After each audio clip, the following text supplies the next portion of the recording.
এই রাকেশ, তোর পাশে দাঁড়িয়ে আছে এই মেয়েটা কে রে? এটা আমার মেয়ে মাহি স্যার। বেশ বড় হয়ে গেছিস, কালকে তুই আমার বাড়িতে যাবি, তোকে একটা কাজ দেবো, ইনকামও হবে আবার পড়াশোনাটাও করতে পারবি। হ্যাঁ হ্যাঁ স্যার, অবশ্যই যাবে। স্যার আমার মা খুবই অসুস্থ, আমার মাকে এক্ষুনি হসপিটাল নিয়ে যেতে হবে। এই টাকাটা রাখো, তোমার মার চিকিৎসা করতে কাজে লাগবে। স্যার আপনি মানুষ না, আপনি আমাদের কাছে দেবতা স্যার।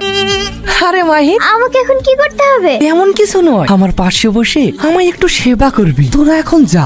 আপনি কি বলছেন স্যার? স্যার আপনি কি করছেন? আমাকে ছেড়ে দেন স্যার, এমন কাজ করবেন না স্যার। এই রহন, মেয়েটা মারা গিয়েছে, মেয়েটাকে নিয়ে গিয়ে রোডে ফেলে দিয়া সবাই ভাববে অ্যাক্সিডেন্টে মারা গিয়েছে। আর কাউকে যেন বলিস না, ও মানুষ না, ও তোকেও খুন করবে। তুমি ওকে স্বামী হিসেবে ছেড়ে দিলেও আমি ওকে ছাড়বো না। একদিন না একদিন আমি ওর শয়তান মুখোশ খুলে দেবই। মেয়েটা কালকেই আমার বাড়িতে কেমন হেসে খেলে বেড়াচ্ছিল, আসার পথে অ্যাক্সিডেন্ট করে মারা যাবে আমি স্বপ্নেও কল্পনা করতে পারিনি। এই টাকাটা কাছে রাখবে। দেখলি সোহেল, দেখলি এর মতন মানুষই হয় না, একেই বলে এমএলএ। হঠাৎ তোমার চা খেতে ইচ্ছে করছে কেন? এ নিয়ে আপনাকে ভাবতে হবে না। এমএলএ সাহেব তোমাকে একটা কাজ দেবো বলেছে, করবে না? হ্যাঁ, রোজ রোজ এই চায়ের দোকান চালাতে একদম ভালো লাগে না, চলুন। এই ছাড়লু, এতে একদম মধু নেই, দে ওকে নদীর জলে ভাসিয়ে দে।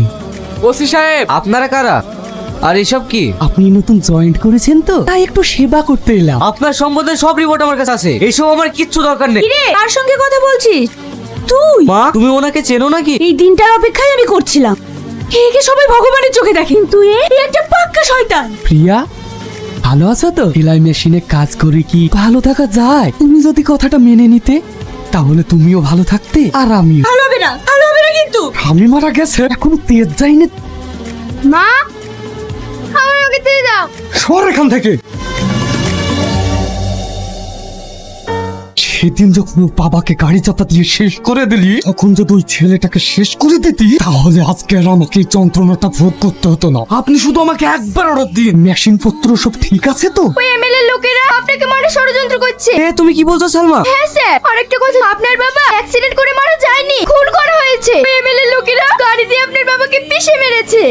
কি স্যার, ভুল করে আমার বাড়িতে নাকি? ভুল করে নেই স্যার, আপনাকে আজ শ্বশুর বাড়ি নিয়ে যাব। কিরে সালমা, তুই? এতদিন আমি দুধ দিয়ে কাল সাপ পোষাছি,